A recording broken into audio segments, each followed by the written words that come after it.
We're also neighbors in this great village of Harlem, and over those years, Carmen and I have not only been colleagues, but I've really gotten to know him, the work he does, the work his office does, the work that the people around him do, like our great dear sister Camille, who's up front taping things now. And so it is a real pleasure. He's been thoroughly committed to the work that we do and to the people that he services through his practice. So we're not only proud to know him, but we are happy that he is part of this and with us. Give a big hand to Carmen Arellano.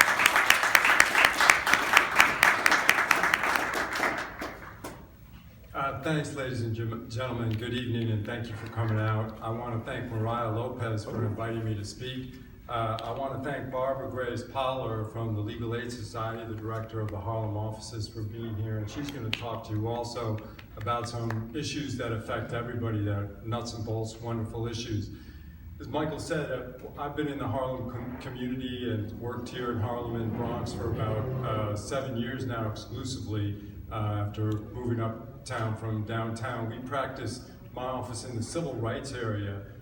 We do a lot of what we call 1983 work, which is civil rights, the Civil Rights Statute 42, United States Code 1983. We also do some personal injury cases and some discrimination cases. One of the areas that we worked in, and we have worked in consistently over the years, involves Rikers Island and prison litigation, and I want to talk a little bit about that tonight. My background, briefly, I've been an attorney since 1985. I've worked in various areas, including for the federal government and the state government, and I've been in private practice now for many, many years, and exclusively in the area I am for, I guess, since 2001, 2000. And I want to thank the other members of the panel here, the other distinguished lawyers, and Ashley Cardenas, an intern in my office from St. John's Law School. And Stephanie Bell, also my associate from our office.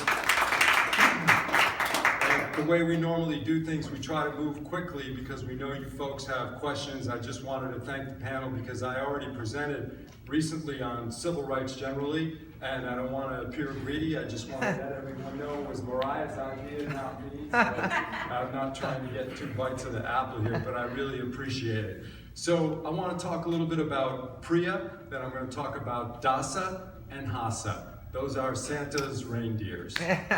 Seriously, those are various statutes that I want to touch on tonight. First, I want to throw something out to you folks. I want to see if anyone knows who said this wonderful, wonderful quote, and I'll read it again if you miss it. It is not our differences that divide us. It is our inability to recognize, accept, and celebrate those differences. Everybody get that? Anybody know who said that? You. Well, I just said it now. I wish I could take credit for those words, but no, it wasn't me. I can give you A, B, and C, and then whoever gets it right gets a free 1-hour consultation from me. Okay, so get A, MLK, B, Mahatma Gandhi, or C, Audre Lorde. C, who said C? C would be right. Audre Lorde. Yay. Audre Lorde, African American woman. Lesbian woman. Civil rights advocate. Poet. Amazing woman. Amazing. And I wanted to start our little talk tonight with her words because I think those words ring true for anyone. Attorneys such as Michael Hardy, who's been working in the civil rights arena for many, many years. The Reverend Al Sharpton, everybody in NAN, and many attorneys up here on the stage, recognize that truth, that it's not the differences that divide us, but it's the inability to recognize those differences. We're all just people. We're all the same. We're all different.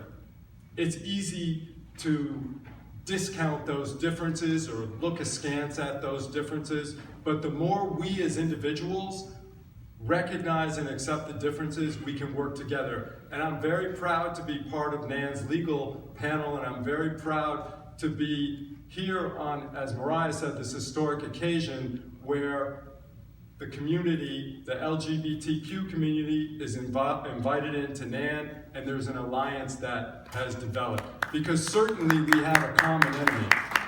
Certainly we have Many a common enemy. And that enemy does not play fair for any of us. Okay? So the more we work together, the stronger we will be for what's right and what's just. Let's talk about PREA.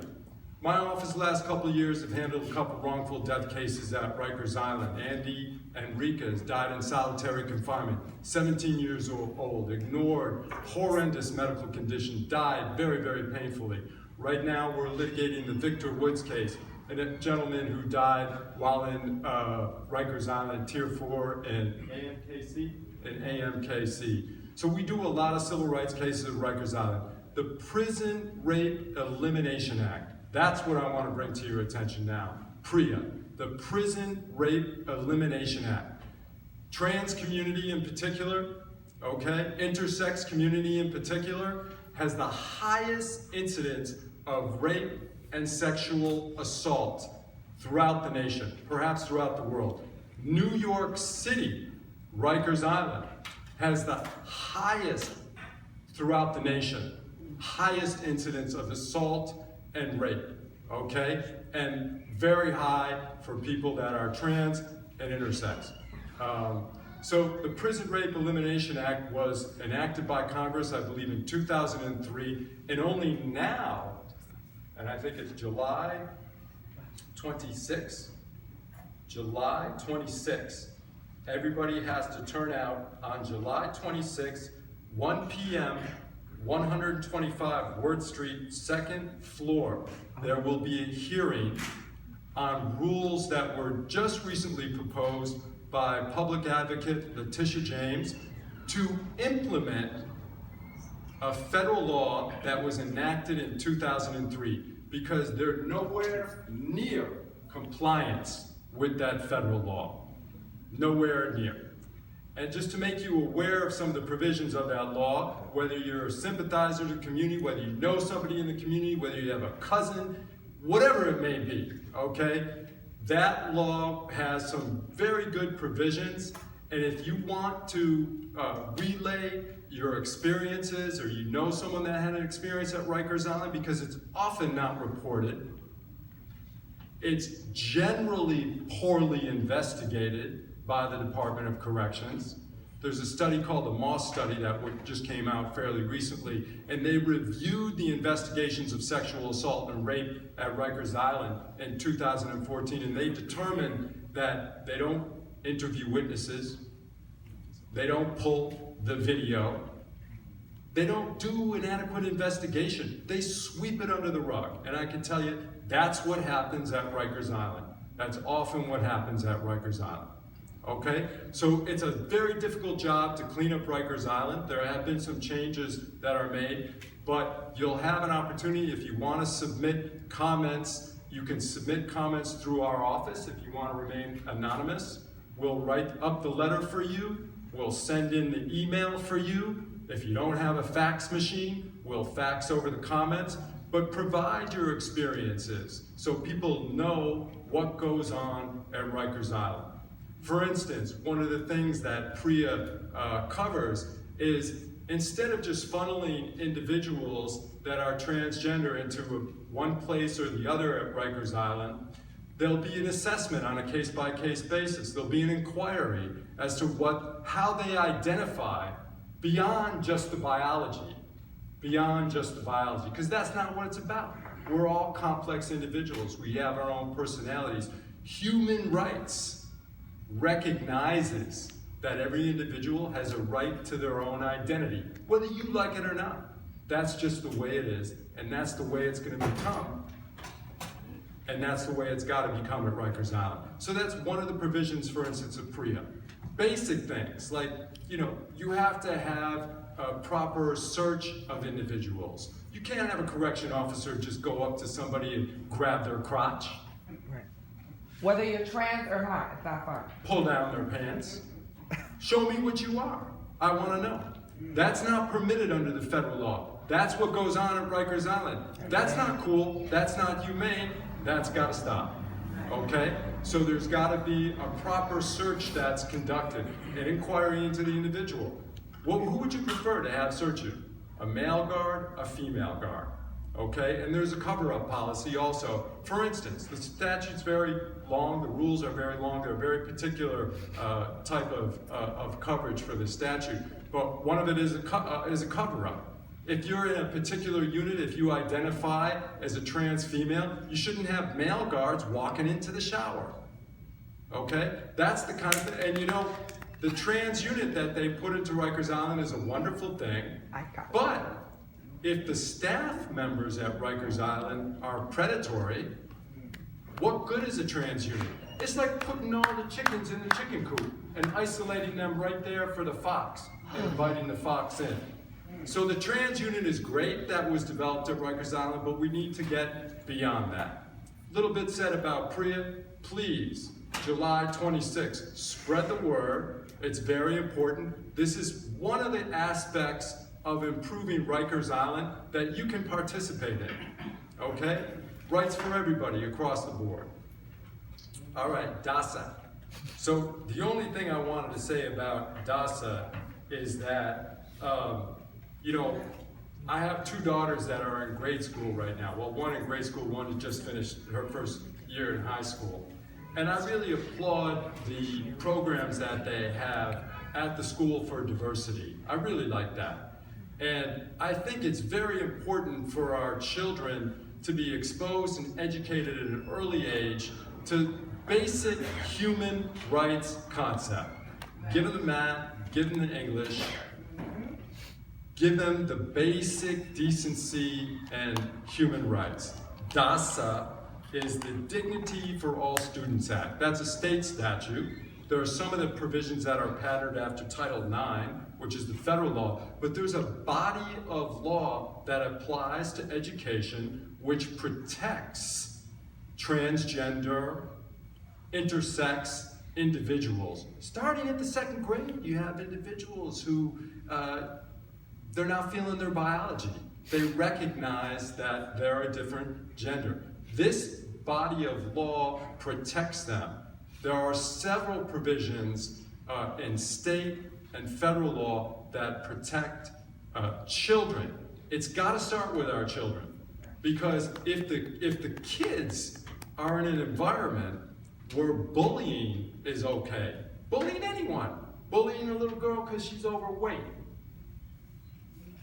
bullying a young man because he doesn't dress the way other kids dress, bullying a kid because he's got holes in his shoes, can't afford the Jordans or whatever they are.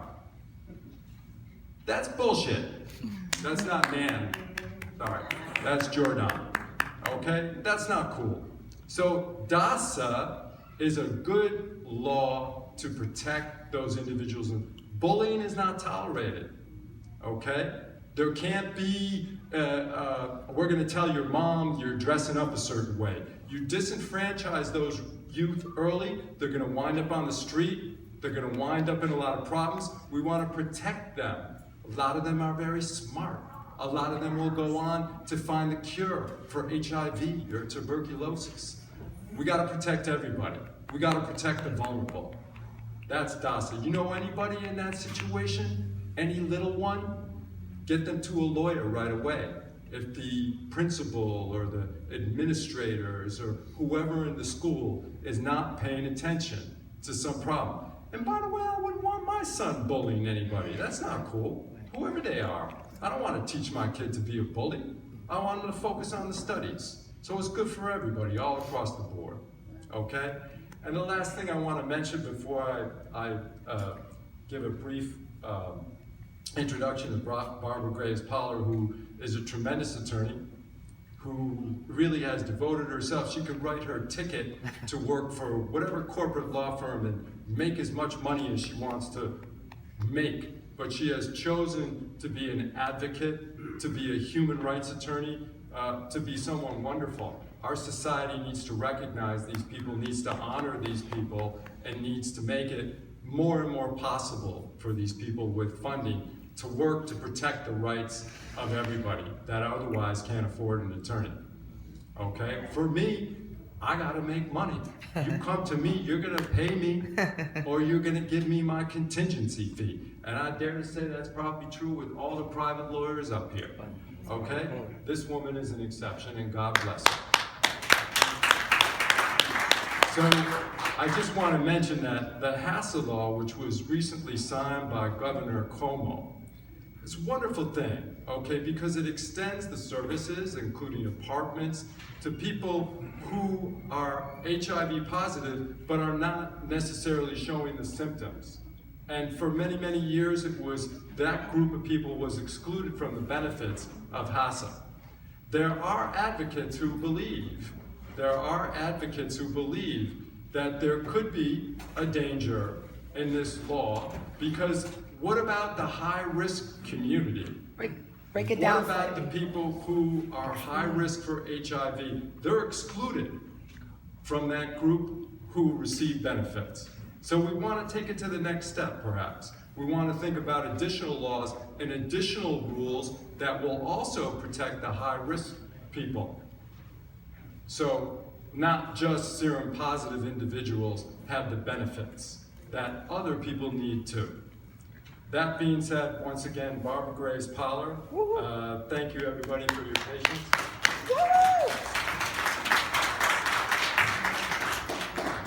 You're hard to follow, but thank you for having me here tonight. My name is Barbara Grace Poller, and I'm the attorney in charge